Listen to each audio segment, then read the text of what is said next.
एक गांव में गोपाल पांव भाजी का ठेला लगाता था। उसका ठेला गांव के जमींदार मोहन के घर के सामने लगता था। मोहन रोज आता और दिए हुए कर्ज के नाम पर गोपाल से पैसे वसूल करता था।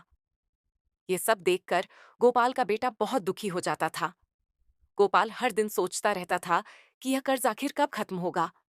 वह मेहनत से पाव भाजी बनाता और रोज थोड़ा थोड़ा पैसा बचाने की कोशिश करता, लेकिन आमदनी बहुत कम थी।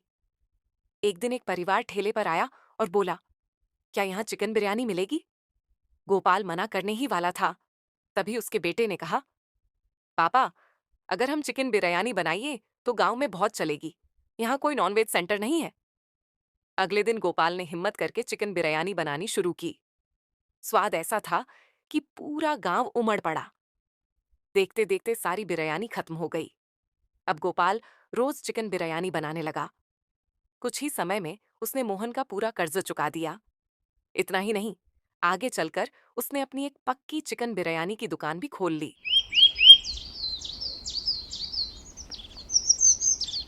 एक गांव में किसान रमेश अपनी एक बेटी और एक बेटे के साथ रहता था। वह हर दिन मेहनत करके परिवार का पालन करता था। एक दिन उसके बेटे रघु की हालत अचानक बहुत बिगड़ गई। रमेश ने कई डॉक्टरों को दिखाया, लेकिन किसी ने भी बचने की उम्मीद नहीं दी। फिर भी रमेश ने उम्मीद नहीं छोड़ी। उम्मीद की तलाश में वह जंगल गया, जहां उसे एक साधु की झोपड़ी मिली। रमेश ने अपनी पूरी कहानी साधु को बताई। साधु ने कहा, इस जंगल के आगे एक बड़ा पेड़ है। उसके पास एक तपस्वी रहते हैं। अगर तुम सच्चे मन से उनसे मदद मांगोगे तो वे औषधि देंगे। रमेश वहां गया। तपस्वी ने जड़ी बूटियों से दवा बनाकर दी और कहा, इसे रोज बेटे को पिलाना। कुछ ही दिनों में रघु ठीक होने लगा। रमेश ने दूर से ही उन साधुओं को प्रणाम किया।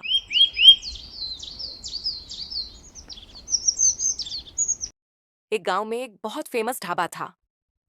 वहां खाना बहुत स्वादिष्ट मिलता था, लेकिन कीमत बहुत ज्यादा थी। एक दिन किसान रामू काम से उधर गया। उसने ढाबे के बारे में बहुत सुना था, इसलिए खाने चला गया। रामू ने एक प्लेट दाल चावल ऑर्डर किया और मजे से खाया।